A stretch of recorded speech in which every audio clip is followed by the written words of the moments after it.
Thank you for that update, Justin. Now, critics are calling this next novel not a feel-good story, but a feel-everything story. From not only surviving, but thriving when having stage 4 pancreatic cancer not once, but twice. Our next guest is redefining what it truly means to have unlikely hope. Let's welcome the author of this new novel. We have Lewis Worthington and his wife, Jennifer. How are you both? Great. Thank you for having us. Yeah, thank you so much, both of you, for joining us here today.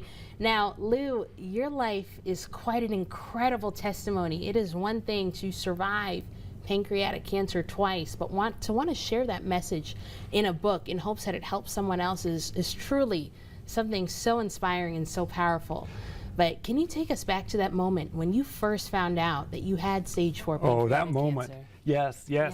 That moment is one that I almost have tried hard to forget. Yeah. But we were at home in our living room and my phone gave me a notification and I looked and it was something in my patient portal. Right. And we went out and looked. I've always been pretty healthy and I looked and it said there was this mass on my pancreas. And so we were troubled by that. And Jen was with me, but I don't remember details beyond that. Yeah, it was really scary.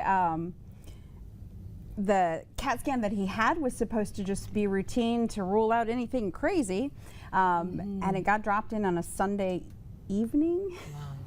And so we opened it up.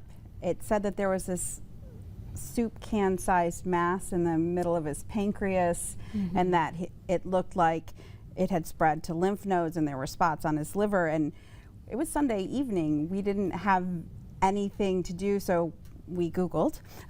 Right, which they usually say is the worst thing. Which they say don't do, but in our case it turned out to be a good thing because it kind of helped us prepare for action as we moved forward from there. And that's good to know. And you know, when you're in the middle of a storm, they often say that, hey, there's a silver lining.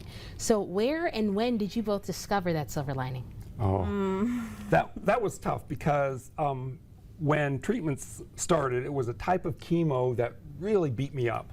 I lost taste for food, I lost my appetite, I lost the ability to process food, and you lost your hair. I lost my hair, and I was not doing well. I lost a lot of weight, and there was a turning point though along the way. Yeah. He had been confined to our room in the bed for like 4 days, and I had called everybody, and I was like, "Look, it doesn't look like this is going to last much longer. We really thought that we were getting close to the end of our journey, and please come and say bye to Lou." And we fell asleep. It was Sunday night, and I didn't know if he was going to wake up the next day, but he did. He woke up the next morning, and he sat up in bed for the first time in like 4 days, and he said, "I'm hungry. I'm going to go eat." Wow. And he got himself down the stairs, and I think in the little promo thing you have a picture of him eating eggs. That was the first meal that he had eaten in quite some time, and that was the turning point where we thought maybe he can find a way back. That's right, and the story doesn't stop there. There's a lot that happened in between. There's a lot that happened after. Yeah. So I want to quickly talk about the way that you divided this book, because you broke up every single chapter into the emotions that you feel during a time like this, from despair, caring, hope, even complaining and rejoicing. Now, there's a lot that we can cover in this story, but tell us, what's the one thing when readers take this book in their hand, what do you want them to know? Pancreatic cancer has really dismal numbers. The probabilities are not good, and sometimes we stake our hope in positive numbers, likely good outcomes. And in my case, that was not a possibility because the numbers are so bad. But all along the way, regardless of what I was feeling, there was some hope.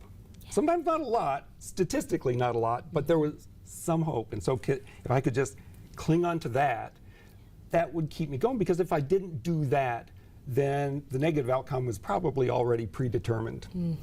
Well, Jennifer and Lou, I know this conversation is just getting started, but people can continue this with you at a few of your book signings. Can you tell us about that? Yeah, we will be at the Robin Bookstore in Rio Town on August 2nd from 1 o'clock to 2:30, where Lou will show a little bit more about his story. And then we'll be at Bestsellers Books down in Mason on August the 9th from 4 to 6. So we look forward to seeing everybody out there and getting to share this amazing story with them. Absolutely. Thank you both so much for joining us and Thank for you. sharing your story. Unlikely Hope, you can get it on Lou's website and on Amazon, which is listed here. But don't go anywhere just yet, everybody. Sometime